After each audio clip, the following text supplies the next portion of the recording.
Hello everyone, this is Mikey Garcia. Yo, it's your boy, the odd guy himself, Malik King Scott. Hi, I'm Charlie Edwards. This is Fast Eddie Chambers, and you're listening to the BoxHard Podcast with my main man, Joey Coastman. Hello everybody and welcome to the first ever episode of the BoxHard Podcast. I'm your host, Joey Coastman. On this show today, as always, I'm joined by Ayaz Sumra. Ayaz, how you doing? I'm good, Joey. Joey, how are you? Very good, very good. Okay, this show is called The Review and Preview, where we review last weekend's fights and we preview the forthcoming weekend of fights. So we get straight into this. Okay, on Saturday, we have Paulie Malignaggi in a return fight. His last outing, he lost. He got stopped in the 9th round by Danny Garcia. He's now back. He fights a guy called, his name slipped me, Ayaz. Do you know his name? Laszlo Vasikas. Say that once more. Laszlo Vasikas. Okay. What do you know about this fight? Well, I know the guy's from Italy, right? And obviously, Paulie Malignaggi's his family's from Italy, and he's always had a dream of fighting in Italy. So I reckon this is a good fight for him. He's lost to Danny in his last fight, right? He's meant to before this Danny Garcia fight was made. He's meant to fight Danny O'Connor, but because he had while he was training, while he was sparring, he had a slit. He split his eye on top, and because of that, he had to fight Danny Garcia in August, and Danny Garcia unfortunately stopped him in the 9th round. Yeah, Laszlo Vasikas, I've got his record now, 27 wins, 21 losses and the 1 draw. Obviously this is a fight that Paulie's supposed to win and win well if he's really going to be back in title contentions in the 147 division. I'd personally like to see him back. I know that myself and yourself, Ayaz, have met Paulie on a number of occasions, and he's a very great guy, very, very knowledgeable about the sport. You know, there's nothing in boxing, there's not anything he doesn't know. He knows everything, very, very, very knowledgeable. You know, the guy's a cracking commentator. Whenever you hear him, you could listen to him all day. He's that type of guy. Again, very good boxer. You know, he's almost been around forever. You know, remember the times when he fought our man Ricky Hatton. Remember the times when he fought our man Amir Khan. That's almost a forgotten fight. Amir Khan's fight against Paulie. I'm not sure what year that was in, but quite a while back now. But he's still going. And again, in my opinion, he's still one of the best fighters in his division, you know. But I'd love to see him. I'd love to see him back because I think he's a great fighter with a lot of punch out, but not very much power. Obviously, he's only got the 7 knockouts to his name, Paulie. He's got as many knockouts as he has defeats, which sounds really bad, but his record overall 33 wins and 7 losses. But yeah, hopefully he gets his 8th knockout against Laszlo Vasikas. And hopefully we see him step it back up because, like I say, he's got a lot of punch output, not so much power, and he's a very hard man to outpoint, to outbox. And again, I think he's got quite a good chin. I know that he was stopped by Porter quite early. I know he was stopped by Danny Garcia in the 9th round, but he's a very good boxer, and it'd be sad when he does decide to hang up the gloves. I mean, he's saying that this could be his last fight. We'll see. I guess it all depends on how well he wins. Anything else to add on that, Ayaz? In the past he's fought the likes of Miguel Cotto as well. Yeah, again, a forgotten fight. And he lost on unanimous decision, which is on 12th round. Yeah. And Miguel Cotto's a very big name. Yeah, of course, yeah. Of course. Okay, should we move on to the monster card at Wembley? Mm-hmm. Okay, so topping the bill in Wembley, Fedor Chudinov, not to be mistaken for his brother Dmitry Chudinov, who lost to Chris Eubank earlier on in the year. Fedor Chudinov, who won the WBA World Super Middleweight title from Felix Sturm on a split decision, steps in against Frank Buglioni. Frank Buglioni, this is this is easily his hardest fight that he's been in. Obviously, Frank Buglioni with the record of 17 wins, 1 loss and 1 draw, and his 1 loss was a stoppage. Who was his stoppage lost to? Completely forgot. The guy's name slipped me. I'll have to say it in a minute. Sergei Komitsky. Sergei Komitsky, yeah, the guy who stopped Adam Etches as well, I remember. He's somewhat of a prospect killer, if you like. But yeah, Fedor Chudinov, again, vastly unexperienced. Obviously a lot of experience at the top level, but not many fights. I mean, Frank Buglioni, 19 fights. Fedor Chudinov, 13 fights. But it's a big ask for Frank Buglioni, and there's a little twist to this one. Frank Buglioni trained by Steve Collins, and Fedor Chudinov for this fight only, I understand, just for this fight, he's got Roy Jones Jr. working his corner. So there's a lot of heat between Roy Jones Jr. and Steve Collins. So it could be quite spicy in there. So there's a lot of interest on that fight, not just for the fighters but also the trainers. What do you think of that fight, Ayaz? I reckon that's a very good fight. Obviously, Chudinov, like he beat Felix Stone, which is, I reckon, he's another very tough opponent. He's took on the likes of Matthew Macklin.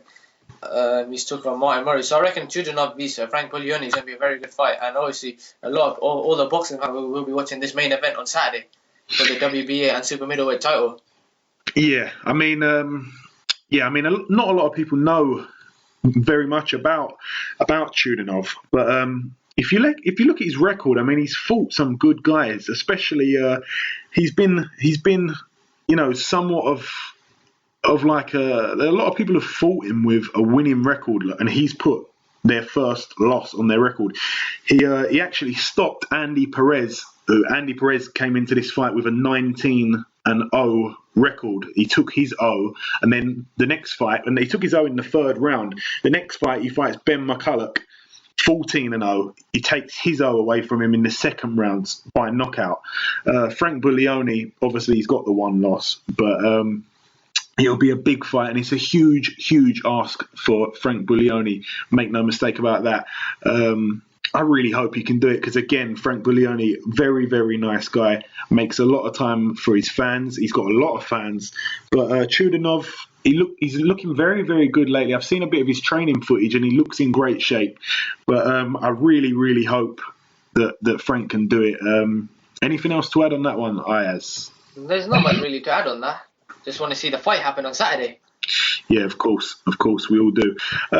Again, Ahmet Patterson is out again on the undercard, racking up his wins now, 15-0 Ahmet Patterson, but he fights Danny Butler with a record of 25-5. Ahmet Patterson, I mean, I think this is just a fight to showcase one of Frank Warren's prospects, but pretty promising prospect, Ahmet Patterson. The guy's ranked 69th in the world, but he hasn't really fought anyone of note yet. Guy's from Dulwich, but he's stepping in there with a guy who, again, he's got 30 fights. He's got 30 fights and he's under his belt. Like I said, 25 wins, 5 losses. So he's got double the fights of Ahmet Patterson. But again, this is just another fight to showcase what he's all about. He's a promising prospect, like I say. Not much punch power, but very, very skillful. He's 27 years old now. He's in the welterweight division. And I think he has the potential to do big things. He's ranked 6th in Great Britain. But still a lot to see from Ahmet Patterson, in my opinion. Anything to add on that one, Ayaz? I reckon for him, this is going to be a step up. Yeah, it is, without doubt. A big step up. Obviously, it's for a title as well, so we'll see how Ahmet Patterson gets over Danny Butler. So I reckon it's obviously Danny Butler's an orthodox. Yeah.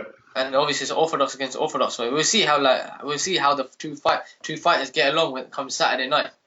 Yeah, of course. Okay, and moving on to the next fight down the bill. Bradley Skeet fighting and defending his WBO European welterweight title against Mark Thompson. Bradley Skeet, again, just battling through all these fights. He's 20-1, 9 knockouts, Bradley Skeet. The one loss to Frankie Gavin, and I remember I was at that fight, and in my opinion, I thought that Bradley Skeet just nicked it, but he lost unanimously on the night to Frankie Gavin. And Bradley Skeet again, European level. He stepped it up slowly, a little bit too slowly, in my opinion. But he fights again, Mark Thompson here. Again, this is probably a fight that I think Bradley Skeet should win and probably will win quite well. Again, Mark Thompson, 34 years of age now. He's seen his better days, and I think Skeet. I think it's a bit of a test because again, it's good for Skeet to fight these guys who have a lot more experience than him. It's good when he steps in there against someone who's got a winning record, someone who's a credible opponent. But again, I think Bradley Skeet beats this guy and beats him well. To be honest with you. This is someone, Mark Thompson, whose last fight he beat William Warburton over 4 rounds on points. So he hasn't actually been over 4 rounds for his last 5 fights. Again, he lost 2 of his previous 5 fights, 1 by knockout and 1 on a 3rd round prize fighter. He was actually in the prize fighter. He got to the semi-final and lost to Rob Hunt. That's back in 2013, but only 1 fight this year. And like I say, he beat William Warburton, who actually upset another Frank Warren prospect in, oh my God, his name has slipped me once again. Blonde hair. Oh God, gorgeous Georgie Keane. He upset gorgeous Georgie Keane over a points decision. I think it was last year now. But yeah, again, we stay on topic. Bradley Skeet once again in quite a tough fight with Mark Thompson. Anything to add, Ayaz? I reckon it'll be an easy fight for Bradley Skeet. Obviously, this guy Mark Thompson's had 4 losses. Yeah. And Bradley Skeet is a more experienced fighter as well. I reckon he's fought like a Frankie Gavin, but I reckon Skeet should stop him. I reckon Skeet would stop him in the early rounds. Yeah, again, Skeet. He seems to have really. He seems like he's got his man strength now. He seems to have settled in. I mean, he's a strong fighter at 147, but a lot of people said he lacked power. But then all of a sudden, he seems to be knocking people out now. So again, he's become a very exciting fighter in his previous few fights, and I'm excited to see him step in there again this Saturday. We'll move it again. This is such a big bill. There's so many people on the bill. We have Jamie Kavanagh, one of your favourite fighters, Ayaz. His record, 18-1, Jamie Kavanagh. He steps in there against Michael Mooney. Michael Mooney with a losing record, unfortunately. 8 wins, 16 losses. Do you want to talk about this fight? Jamie Kavanagh. Well, I've met him before. Yeah. I met Jamie Kavanagh actually at the Royal Britannia Public Workout. And to be honest, right, he's actually a great guy. He's before he used to train with Freddie Roach in the Wildcard Gym, and he told me he's had the experience days with the likes of Manny Pacquiao, but afterwards Freddie Roach couldn't have much time with him, so he decided to move to Joe Diaz. He's decided to move to train with Joe Diaz, who recently had a split with Timothy Bradley. So I reckon we'll see a new Jamie Kavanagh. Yeah, he's certainly in there against someone who he can showcase his skills against. Again, I don't know much about Michael Mooney, but he's lost twice as many fights as he's won. It's only a 6-rounder again, so I think Jamie is just going to, probably win easy, probably win. Pretty easy. Again, this is actually Jamie Kavanagh's 2nd fight in the UK. He hasn't fought in the UK since 2011, where he won a points decision against Sid Razak. But Jamie Kavanagh, again, this is like his first fight back Obviously, he's on a Frank Warren card. But, I think he wins. He probably wins by knockout. But, again, a prospect that we need to see more from. We need to see if he can get himself where he wants to be. World title contentions. Again, a great guy for the sport. Is there anything else you want to add there? I know that for a fact that Jamie Cavanagh, when I met him at the public workout, he was actually telling me that he's actually signed to Golden Boy Promotion. So I would like to see. Obviously, he's fought in America. His fighting career has mostly been in America, but I want to see him. I want to see him fight in England, see how he is. Yeah. Okay. And also, I'm just going to read out a few other names on the bill. Of course, we have Chudinov, Buglioni, Amit Patterson, Danny Butler, Ryan Walsh. He gets out again against Samir Muniemni. I don't know if I've got the pronunciation of that right. Lewis Petit comes back. He's, against Bobby Jenkinson. Bradley Skeet, we mentioned, fights Mark Thompson. Romeo Ramal fights Chris Adaway. Romeo Ramal, this will be his 9th contest. 8 fights, 8 wins. Again, I really like his flashy style. He does a lot of stuff that that Prince Nassim was good at doing. But Romeo Ramal, exciting prospect for the future. Jamie Kavanagh fights Michael Mooney. Ediz Hussein fights Lewis Jones. Jamie Cox, 19-0. He's on the bill, but they haven't announced his opponent yet. But again, that's for the WBO European Super Middleweight title. Gary Corcoran, he's on the bill. Boy Jones is on the bill. Billy Long is on the bill. And also, Del Boy Derek Chisora will be on the bill. Del Boy, again, his opponent hasn't been announced, so we can't really talk about that fight. But it's going to be interesting to see what he has left, because in his last fight against Tyson Fury, he just didn't seem himself. Tyson Fury fought the fight southpaw, and he just seemed to absolutely, he beat Chisora every minute of every round, and Chisora really looked a broken man in there, to be honest with you. And it'll be interesting to see what he looks like. Oh, sorry. Again, made a little mistake there. Obviously, Chisora did come out. He's had one fight since that Tyson Fury loss. I actually forgot about that. The reason why is because I think the fight lasted about 20 seconds.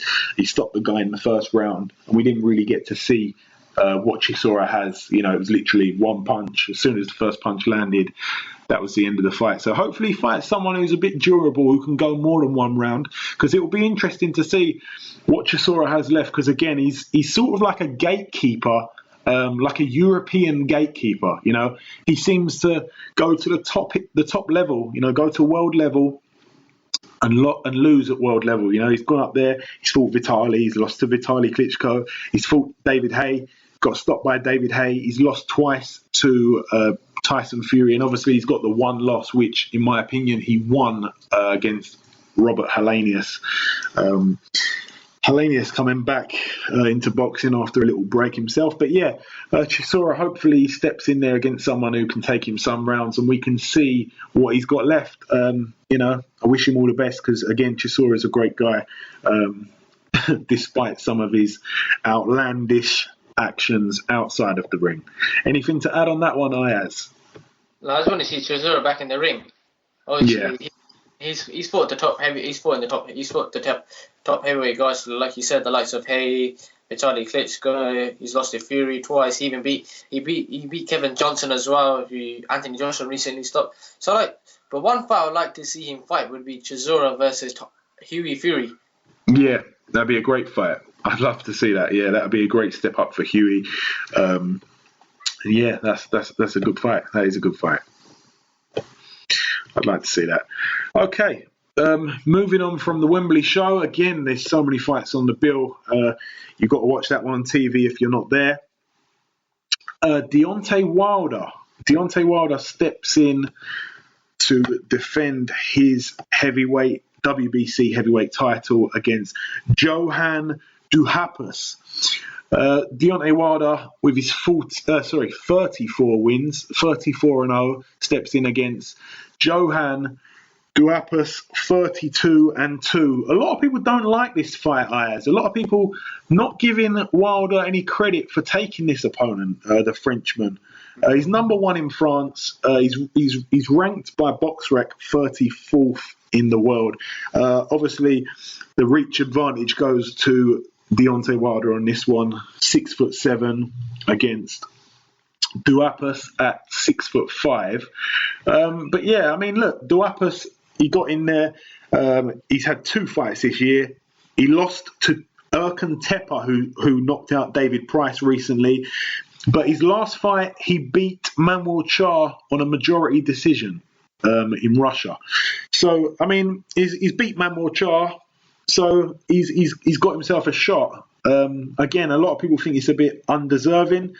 Not many good wins on his record, to be honest with you. But does he have a chance in this fight, in your opinion? No, I don't reckon. I don't know. This is a tough one. We've seen Deontay Wilder have some, like, he fought Eric Molina in his last fight, stopped him in the 9th round. Then Bermane Stiverne took him 12th round. But to be honest, I can actually see Deontay Wilder stopping him. It could be roughly in the margin between 6 to 10 rounds stopping him. Yeah. I mean, I'm looking at his record. He's fought Paul Butlin. I don't know if you remember, Paul Butlin obviously fought Anthony Joshua. He got stopped by Joshua. I think it was like 2nd round. Yes, it was the 2nd round. Obviously, he also fought Lucas Brown, got stopped by Lucas Brown. He's fought a lot of names. Paul Butlin.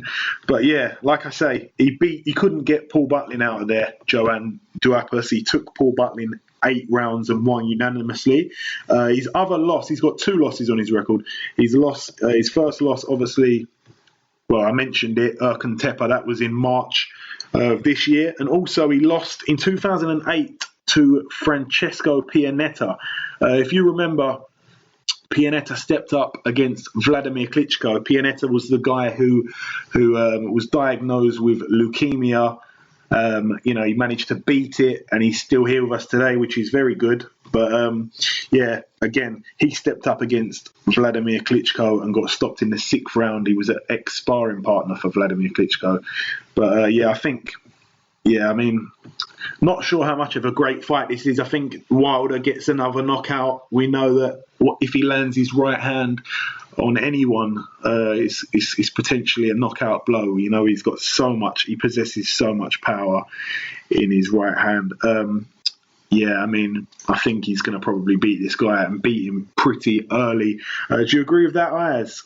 Yeah, I reckon. With that right hand, Wilder can stop anyone. Yeah, I agree. One fight I'd like to see right here.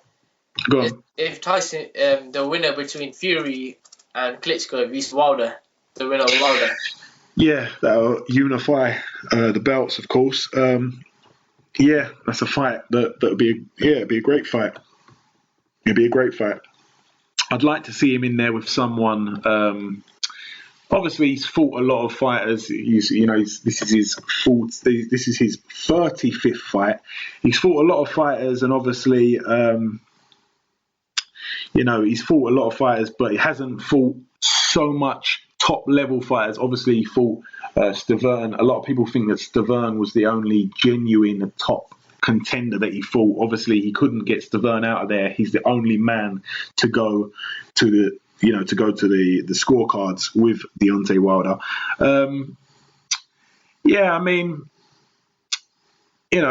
It's probably going to be another knockover job, if we're honest. But it'd be cracking to see Wilder fight someone his own size who is at the top level. I mean, obviously he was a bit taller than Stiverne, and his jab really won him the fight, to be honest. It's crazy to say that about Wilder. He actually won a fight with a jab. But when he fought Stiverne, obviously he had the reach advantage and he just kept him at bay. And then every time Stiverne was coming in head first, he was just cracking him with a right hand. But it'd be good if he gets in there with someone like Klitschko, who's his height, and can box. He's a top 10. Obviously, he's number 1. He's the man right now, undefeated. For 11 years now. But again, against someone like Tyson Fury, 6'9", who he'd be giving away his reach advantage too. So it'd be interesting if there was a unification bout sometime next summer, possibly. But yeah, on the undercard of that, we have Charles Martin, knockout artist from Carson, California. He steps in against a guy called Vicente Sandez. Charles Martin, with his record of 21 wins, 19 by knockout, and the 1 draw. He seems to knock out most of his guys pretty early, and this is probably going to be another knockout, to be honest. Sandez, again, this is a guy who I don't know much about. It's another guy who's just there to be, he's just thrown in there with the Wolves, and this is someone who I think Charles Martin will probably make easy work of. This guy, in his last 2 fights, he's lost one of them again to Edmund Gerber, who was stopped by Derek Chisora, I believe, 2014, 2013, something like that. So yeah, I think Charles Martin beats this guy pretty easy. Charles Martin, again, very good talker. If you do get a chance, you could YouTube some of the stuff, some of his stuff. He talks a lot, very big mouth, called out a lot of fighters. I think he said that Tyson, if he fought Tyson Fury, it wouldn't even go 30 seconds. But yeah, I'd like to see him stepped up because he's a southpaw. He's very, hits very, very, very hard. Again, quite well ranked now. He's climbing up the rankings. But it'd be good to see him step in there with someone of note so we can see what he's all about. His last fight, he fought Tom Dallas and knocked Tom Dallas out in the first round. He also fought, the fight before that, he fought Rafael Zumbano Love, who Joshua stopped very early recently, and he stopped him, but he took him to the 10th round. But it'd be good to see Charles Martin step his opponents up, have a step up fight, of course. Also down in America, sorry, I forgot to ask, do you want to add anything to that, Ayaz? No, I just want to see the fight with Charles Martin. Obviously, to be honest, I haven't seen much of this guy. And the most recognizable name I can think on this fighting record was Rafael Zumbano. Obviously, we've known that Anthony Joshua stopped him already. Yeah. Also in the Tachi Palace Hotel and Casino in Lemoore, California, USA, Andy Ruiz Jr. tops the bill against Devin Vargas. Andy Ruiz Jr. He's actually one of my favourite heavyweights at the moment. He comes into every fight not in the best shape. 24-0 his record now, 17 by knockout. He's pretty short heavyweight, but he can punch. He's 6'2". He fights Devin Vargas, 6'1.5". Again, a really short heavyweight in today's times. But I think he probably wins this fight. Again, the guy he's fighting he's lost all 3 of his last fights. Devin Vargas lost all 3 of his last fights. He lost to Andrzej Warzik in Poland. He lost in the 9th round TKO. After that, he fought Jason Bergman. This was in March 2014. He lost in the 3rd round by TKO, and then again in the 3rd round TKO he lost to Dominic Brazil. That was in June 2014. So he's been out the ring for by the time the fight comes around, he would have been out of the ring for 15 months. So I don't think that's too interesting. Andy Ruiz probably on the way to another stoppage. And again, another fighter, another heavyweight from America who I think it would be very good to see when they step up. There's so many guys from America, so many heavyweights. We don't know what's next from them. We've got Andy Ruiz Jr., Deontay Wilder, Malik Scott, Eddie Chambers, who's just had a fight the other day, and we're going to have him on the show very, very soon. So many guys. Seth Mitchell. What's happened to Seth Mitchell? Seth Mitchell, no one's. Well, to be honest, we haven't seen him box for a long time, have we? I think his last fight was the win over Jonathan Banks, if I'm not mistaken. His last fight was a win over Jonathan Banks over a year ago now. So America have got a lot of the top guys. Again, Ariola, what's he got left? There's so much going on in America at the moment for the boxing, but for the heavyweights, of course. But yeah, anything to add on the heavyweights of America, Ayaz? I just want, to be honest, like the main fight that everyone's been talking about is the upcoming next month fight between Tyson Fury and Vladimir Klitschko. That's what everyone's talking about. Deontay Wilder's fight, like, not many people that are interested in it because they want him to step up. Of course. When they see that big step up, like when Wilder takes on the likes of Shannon Briggs, yeah, the likes of Tyson Fury, Vladimir Klitschko, even Anthony Joshua, then a lot of people will be talking about like his fights. Yeah, of course. Again, there wasn't much boxing last week, but we do have to read out the results for anyone that may have missed it. Okay, so we're going to talk about a big card in Olympia, Liverpool. Stephen Smith, who topped the bill, fought Devis Boschero. He stopped him with a body shot in the 6th round, and Stephen Smith, in his next fight, I believe, will be fighting for a world title. Stephen Smith, someone who we hope to get on the show very soon. Bradley Saunders fought Reynold Garrido. Reynold Garrido was a huge underdog. Saunders was losing. I think he said after the fight that he had broken his left and right hand in the first round. And basically, the fight was stopped in the 6th. Reynold Garrido was outboxing Saunders. Saunders just didn't look very good. I don't know. I mean, I think it was quite apparent that something was wrong with his hands because he didn't seem to be throwing punches properly. Reynold Garrido, again, he was cruising to a victory, and Bradley Saunders intentionally headbutted him, and the fight was called off straight away. He was disqualified. Again, it was pretty good to see. I mean, a lot of English refs, they get a lot of stick. Their officiating, it's always open to criticism, but it's pretty good to see the fight stopped. Usually, sometimes, I'm not going to say usually, but sometimes you could see a point taken away for this, but it was so deliberate that the referee done a great job. And, I think I agree that it should have been a disqualification straight away, which he did do. So it's pleasing to see some good refereeing.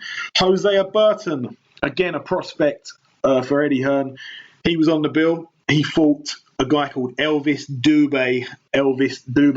The 6 wins and 40 losses.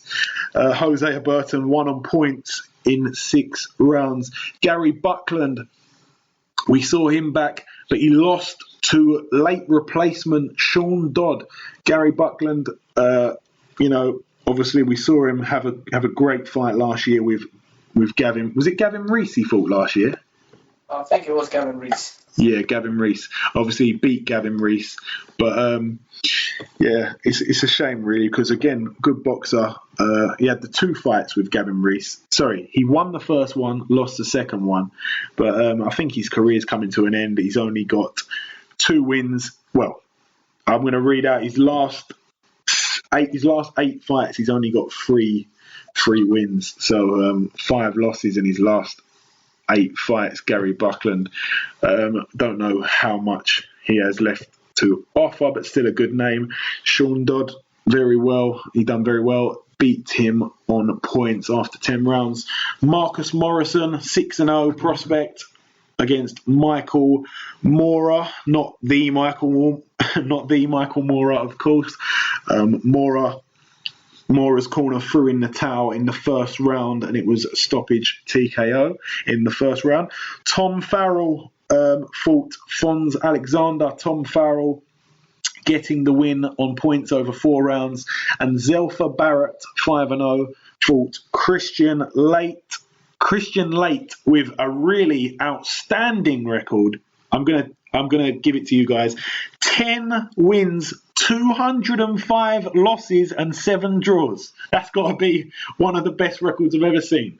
And Christian Late managed to get his 206th loss against Zelfa Barrett 5-0. Again, this was on points in 4 rounds. So, okay, so we've previewed the big cards of next week, and we have reviewed the big cards of last week.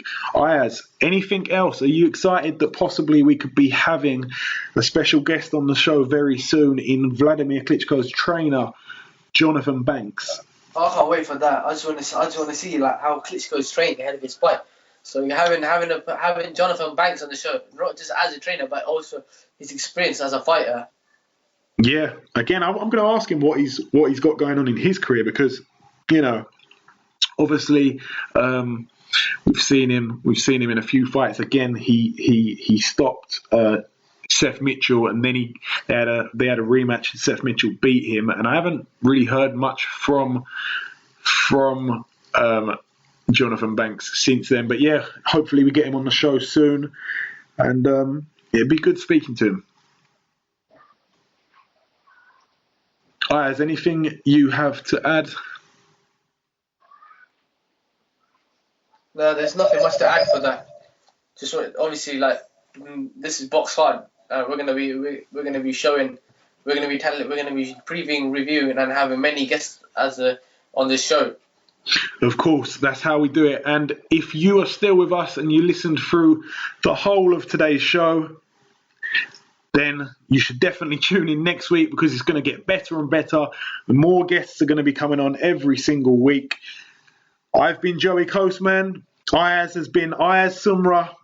And we're done for the first episode. Thank you very much for listening.